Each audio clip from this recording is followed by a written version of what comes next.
Chafing Armor Podcast, Episode 11, Osokai and Ticks versus the Toddlers.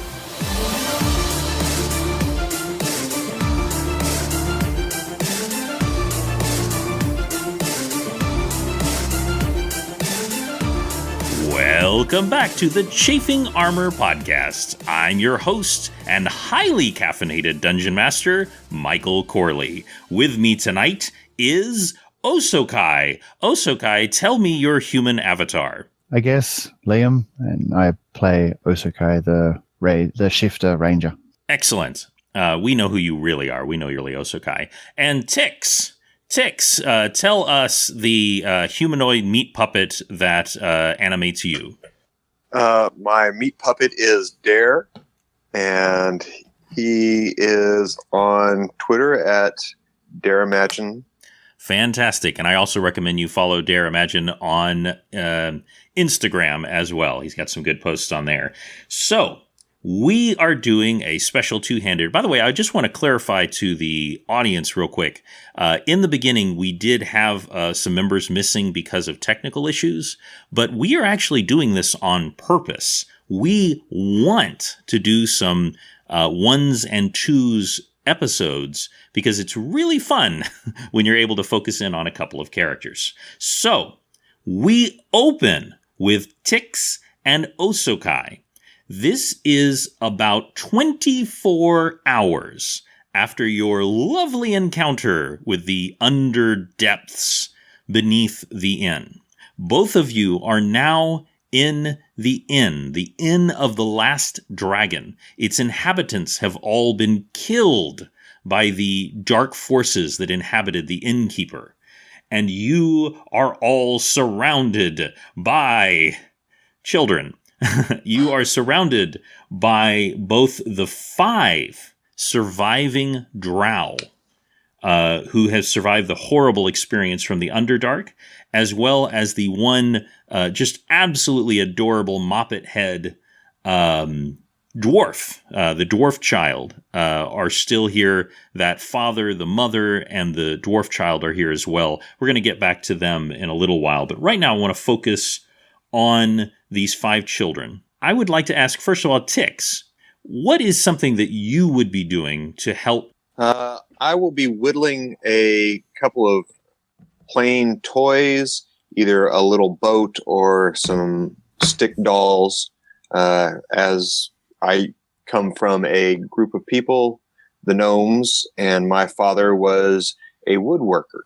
And so I have basic wood skills that I can use to entertain the children. That is amazing, and we're going to get back to that in just a second. And Osokai, would you be doing anything to help calm these children or in any way to help corral them? Osokai,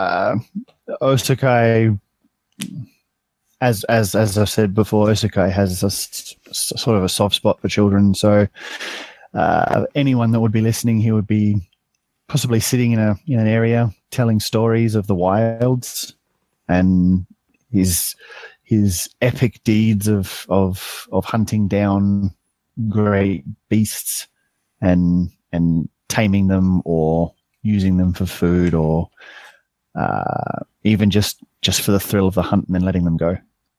All right.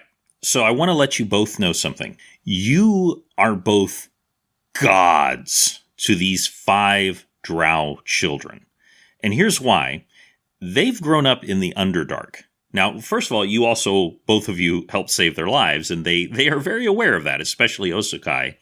But the Underdark is not a happy place to grow up. There are no toys in the Underdark. There is nothing that one could even closely describe as a toy. And so when you show them, Ticks, that this is something that they can play with and even that they can own, they are flabbergasted and they are amazed and they look at you like you have delivered manna from the heavens. Osokai, they are also just enraptured because the only stories children hear in the Underdark are the dark and terrible ways that they will die if they disobey their superiors. And so just to hear these fanciful stories of the woods, which, by the way, none of them until now have ever been out of the Underdark, are just absolutely entranced with these stories. Now, I'd like to tell you just briefly, there are 5 children. The 2 oldest is Brindle, which is the oldest female, and Tellin, which is the oldest male. Brindle is a little snarky at times. She's just approaching what would be closer to elf teenagedom. And Tellin is a very silent, wispy boy. There's also 2 twins. They are quite young, female twins named Garrow and Marrow. And they don't talk very much, and they remind you a little bit of the creepy girls from The Shining. But they don't actually seem to mean you harm, but they're just a little creepy. And then there's a very small child, just outside of being a toddler, and his name is Snix. As far as you can tell, you're not quite sure if you got that translation right. So the 2 oldest, Brindle, Tellin, and then Garrow and Marrow, and then the little tiny Snix. And Tellin is just constantly asking you about these toys, Tix. He just wants to know, how are they made? What is their purpose? Can you use them to kill someone? He asks you. You could, but mostly they're for entertainment and for when you're not killing people. They're for creating imaginary worlds where you can let your mind wander free of any fear or anger or the terrible things that do happen in life. He nods and looks very solemn. His red eyes stare off into the distance, and he's just contemplating this utterly alien concept that you are describing to him. At this point, Zuana, the wood elf, who is dressed a bit like a druid of the wild. She had a complicated headdress, leather armor, and a carved wooden staff. And apparently Osokai and her have been on various adventures, and he was originally helping her save these children. She comes up to both of you, and she says, "We must return these children to their homeland. But I will need your help, because the journey, it will not be safe. Will you help me return them to the Underdark?" Why would we return them to the Underdark? Why not take them to an elf encampment or village? I understand why you say these things. And certainly I would prefer them be raised among my people. But I went into these dark caverns to rescue them on a promise that I had given to the Drow, that I would return them safely if I could. And I am honor-bound to return these children to their parents. Would your honor be satisfied if you know and mildly threatened you and took them to a different elf village and made it difficult for you to do that? She smiles slightly, and she says, "You make a compelling case. Very well. Let us do this. Let us take them to my village, and then we can inform the Drow that they are there and are safe. My guess is that they will not want and will find it too much trouble and will simply leave them alone. That will satisfy my honor, but will keep the children from being returned to the Underdark." I like that plan. I like that plan a whole lot. You have never met a Drow, Tix, but you have heard innumerable stories about the Underdark, and you are playing very much in character. Yes. That you do not want these children returned.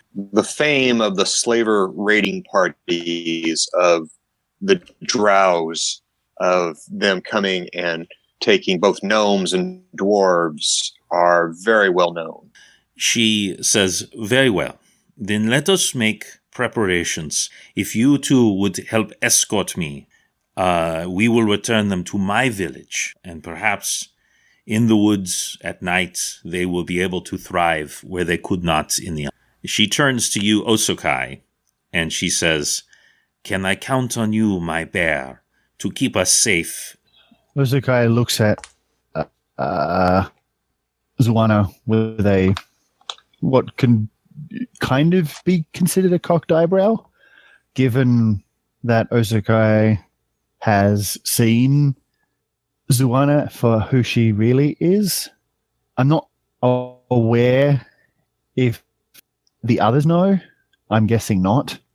And Uzukai isn't one to give up secrets, but has a sneaking suspicion all is not what it seems, and almost by unconscious thought steps between Zuana and the children.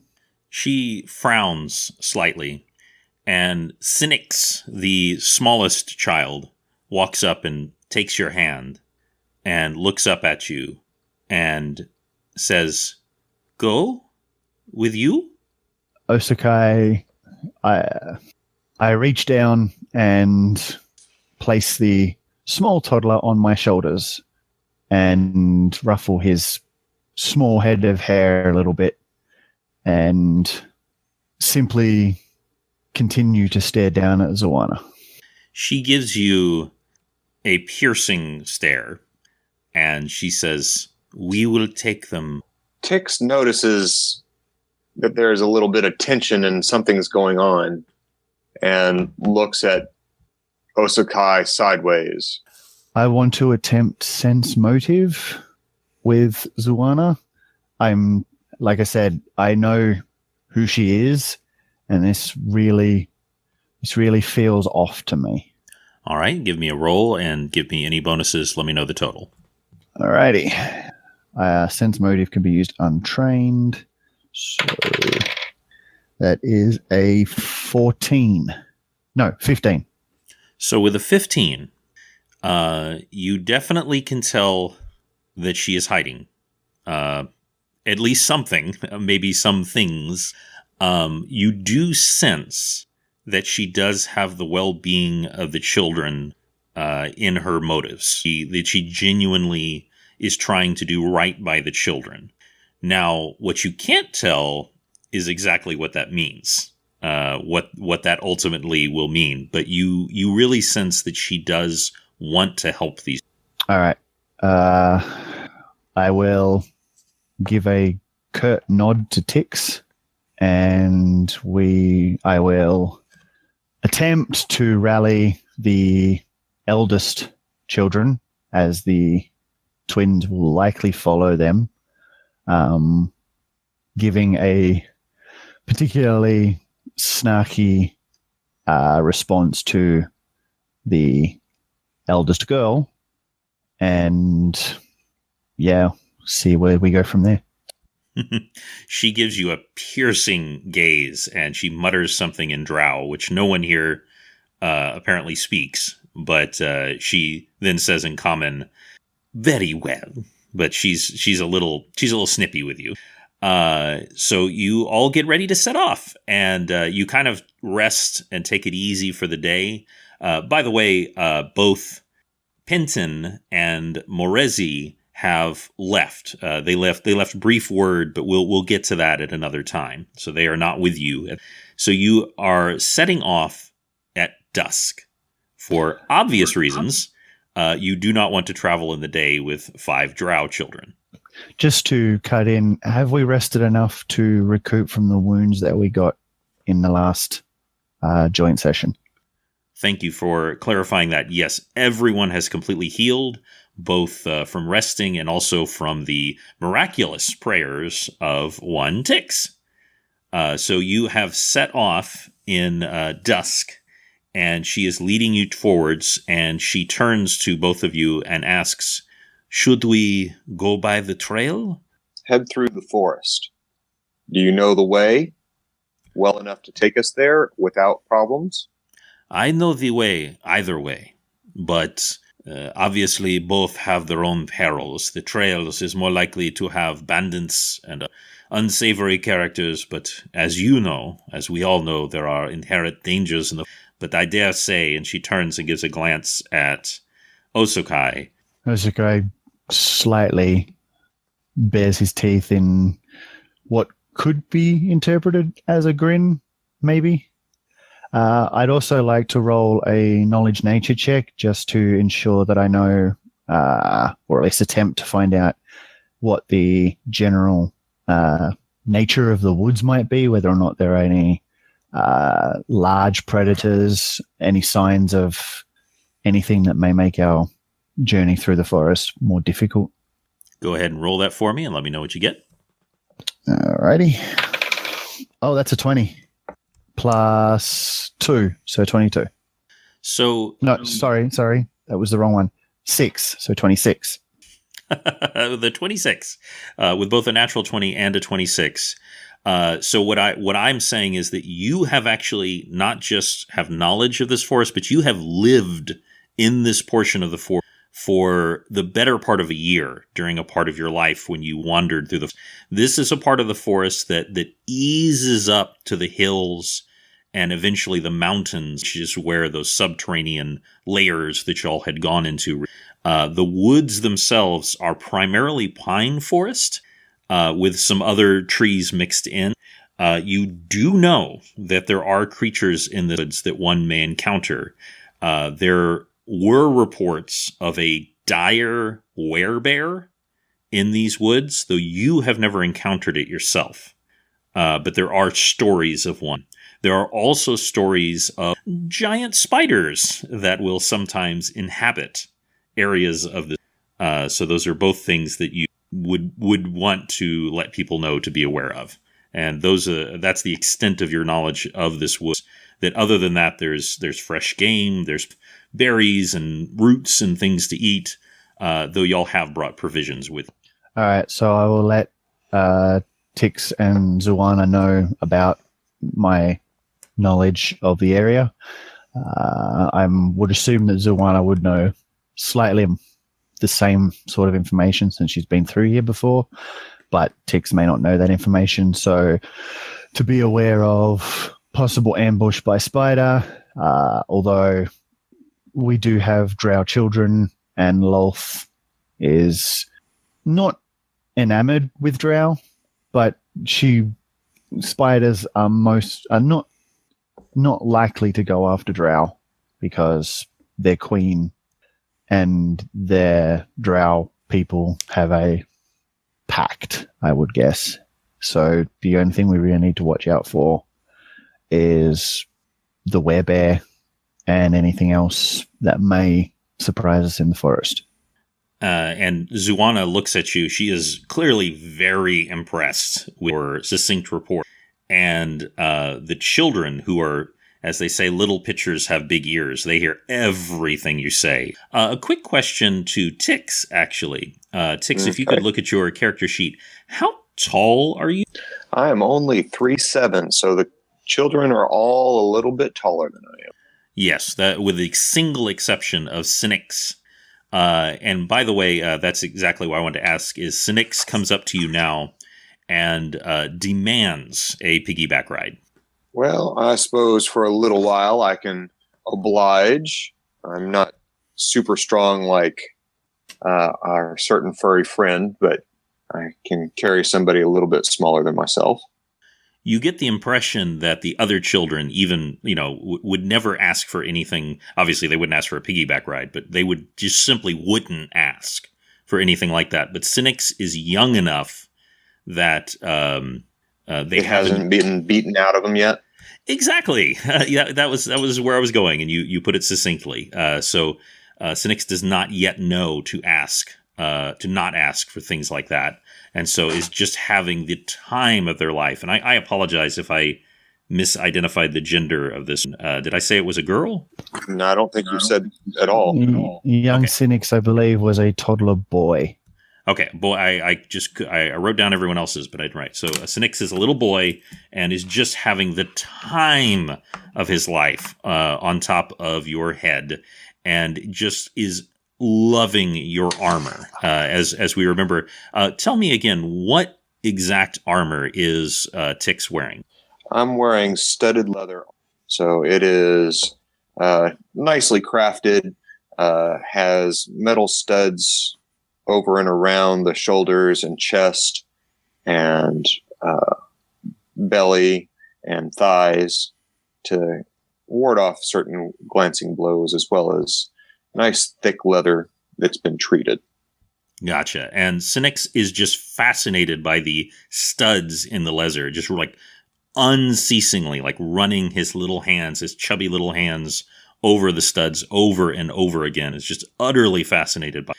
And you both notice that Brindle and Tellin, the older children, are trying very hard not to smile. Like they're working at it, and they're somewhat failing.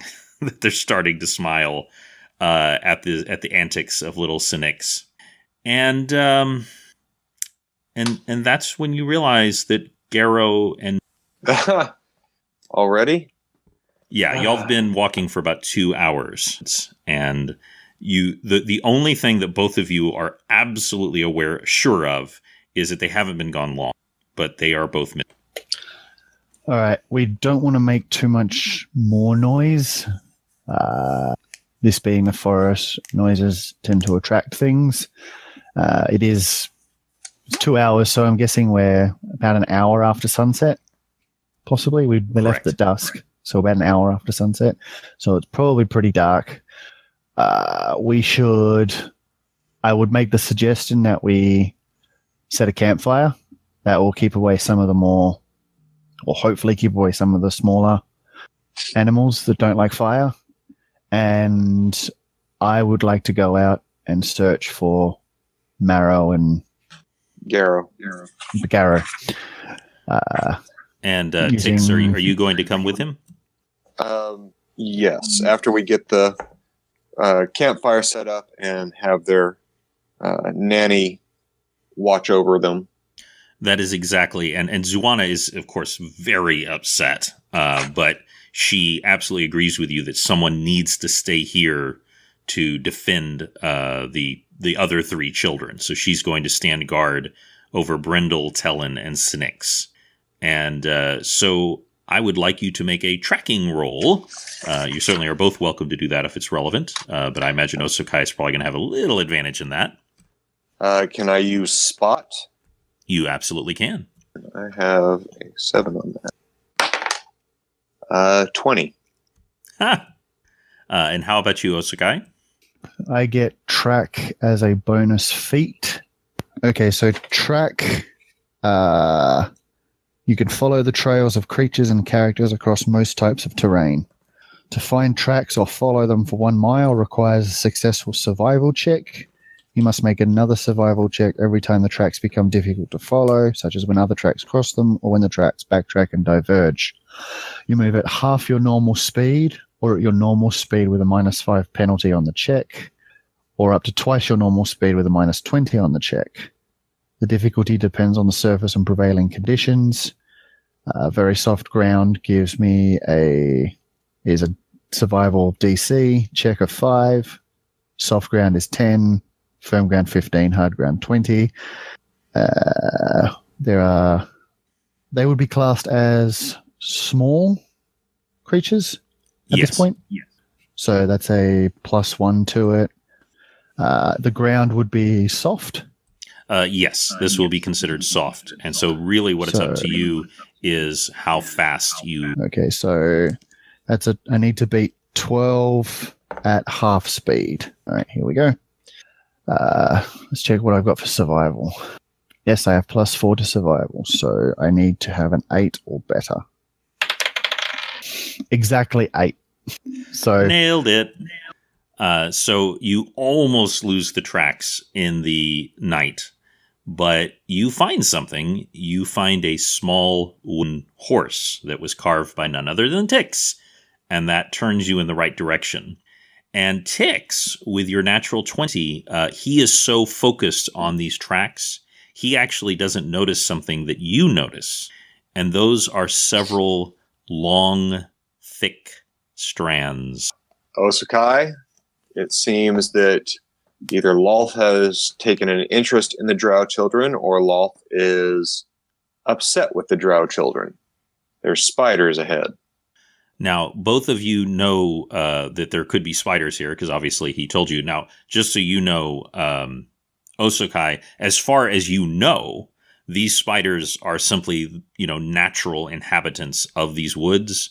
But that, of course, does not mean that the spider god could not have influence. But you know that they just live here. And so that could either be good or bad, to the circumstances. One other clarification, do either of you have light of your own? You both have low light vision, so it is not required. But I just want to know for play standpoint. I have 2 torches in my backpack and a flint box. And do you have any of them lit? No, not if we're tracking.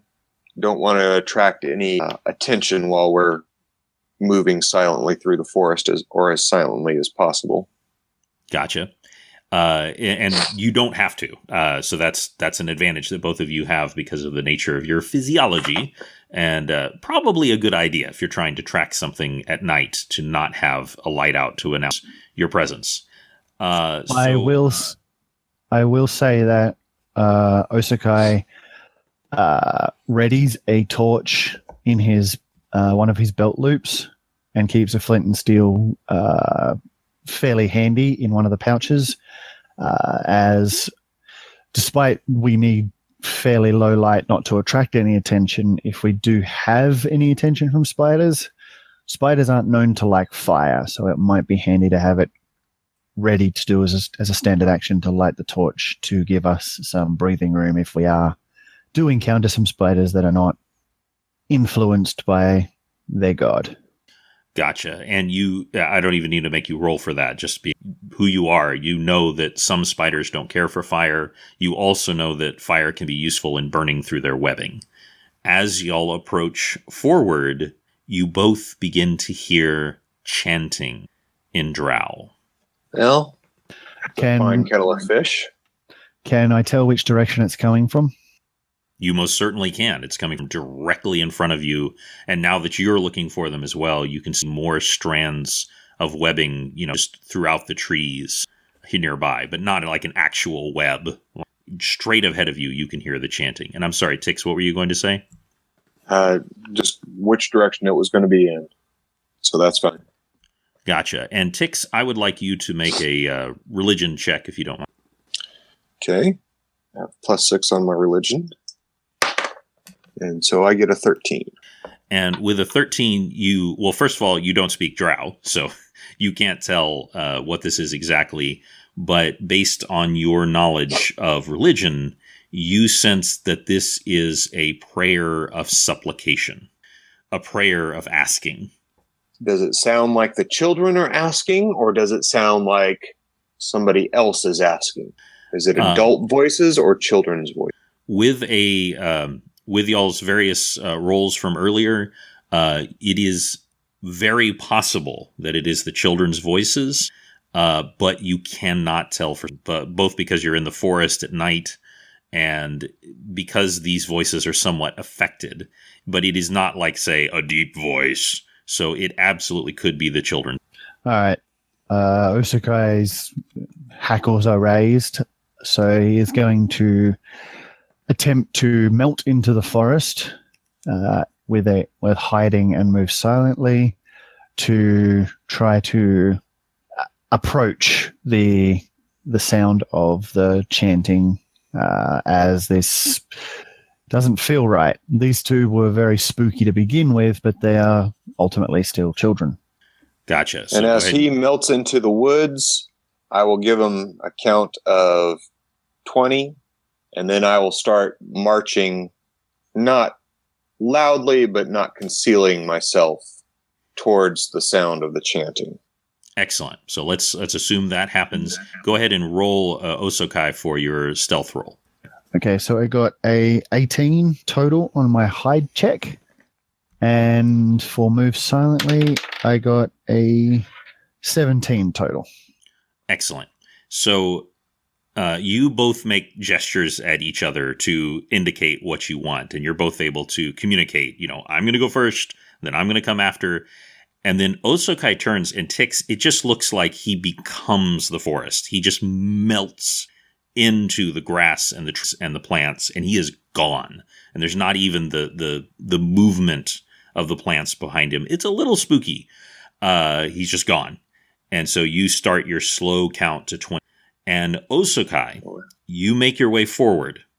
And there's a small clearing ahead. There is only a sliver of moon tonight. So it is quite dark, but you can see with your vision, you see both of the children, and they are standing at 17, 19, 20. They are standing at a clearing, and both of them are holding up the most valuable possessions they own. Both of them have carvings from Tix. One of them has a small dog, and the other one has a carving of a boat, something which it has never even seen or conceived of. And both of them are holding them out to a giant wood spider, and they are offering it in supplication. So there's a small problem. This is not the spider god. This is a giant wood spider, and it's coming to eat. I would like you to both roll for initiative. I got an 18. I did not do as well. I got a 12.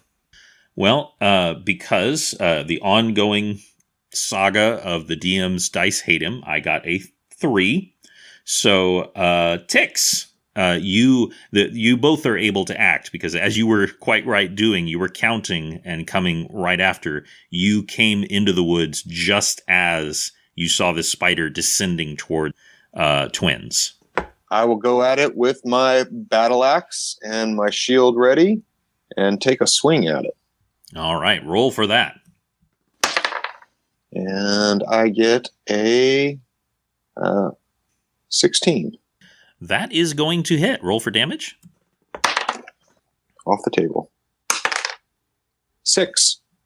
All right. So I want y'all to imagine that there's a clearing, and Osokai, like some kind of woodland demon, is emerging from the woods to attack this spider.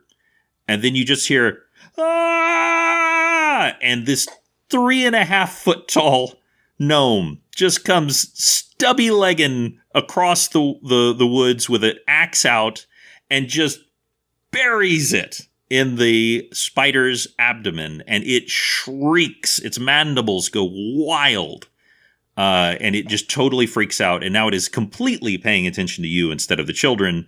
Unfortunately, now a giant spider is paying attention to you instead of the children. Osokai, It is your turn. My lucky day.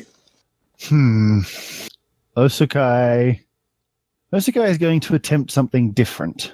Osokai shakes his head and can't believe he's about to do, and calls to the children, hoping he gets their attention, and falls to his knees and begins to chant under his own breath in common to Lolth. All right. Just give me a straight roll, if you don't mind. Please don't screw me over. Please don't screw me over. 20. Wow. So you need to know that pretty much anything other than a 20 wasn't going to do much. I just want you to know that. Something would have happened if you'd rolled really high, but not much. But here's what happens is a wind out of nowhere begins to move through, and you see the spider is coming towards Tix, and it just freezes. It just absolutely freezes. And you see that it's not like it's out of control. Like, it is paralyzed. It's trying to reach Tix and it can't. It's just shaking with rage, but it cannot move forward. And you both hear a voice in your head. And it is very unpleasant. You do not like this voice. You do not want this voice in your head. And you never want to hear this voice in your head again. Lolth is a very unpleasant goddess. She is not very nice at all. No. You both sense you will probably have nightmares about this voice at some point in the... I'm muttering prayers to Garl Glitter Gold over Absolutely. and over. My brain. Yeah, and that actually helps. That actually helps because, unfortunately, Osokai, who made the prayer and just, you don't know exactly what it was. Maybe her attention was in this area at that moment or what, but you just hit a main line. And she says, "We care for our own." And the giant spider implodes. And it is horrifying. It is not pleasant to watch. It just sucks in on itself. And there's a moment of silence when and then it explodes outwards. And you are all covered in gore. Osokai, not quite as bad because you hadn't moved us forward. But the two children and Tix are covered in spider ichor. And this battle is over. Ugh, I need a bath. Osokai once again shakes his head. He's not feeling very well. He's not very religious. He does follow Traveler, but most shifters do, and they're not really a very pious race. Traveler is just there. But he feels like he's somehow defiled himself in praying to Lolth but in his mind, he did what was necessary in order to save the children. At least you're not covered in spider guts. So, and I would like to say that essentially what you feel like, Osokai, is that you've received what amounts to a psychic scar. It's not going to affect your attributes or anything, but like you've been touched by this very dark god, and you realize that she could have just as easily done that to you as to the spider. And if she had been feeling differently, she might have. And you also sense that, unfortunately, you may have caught her attention as well. And there may be consequences for that later, but that's for another day. What would y'all like to do now? Both of the children are just blinking incomprehendingly as they have both their hands outstretched holding their toys, and they are covered in goo. I quickly catch Tix's attention and try and impart not to be too harsh with them. These children are out of an age where they were taken from the Underdark. They would have been slightly indoctrinated towards the Spider God. This is just something they would have done regardless, and we probably shouldn't berate them for it. Just try and get them back to Zawana as quickly as possible. I grudgingly nod at him as I start slicking the ichor from my face, my arms, my armor, my legs, my battle axe. I turn towards the children and say, well, I think the lesson here is don't wander off into the woods alone, and trust that your companions will keep you safe. Let's head back to the camp. Neither of the children say anything, but they both nod in unison and follow you. Osokai is going to stay behind for a while, probably about a minute, just to compose himself. He doesn't feel well. It's probably not from Lolth herself. It's mainly just himself. He doesn't feel... He feels like he's betrayed something, and he's not quite certain what it is. All right, and while you gather your composure, could you just roll a perception check for me? I shall do that.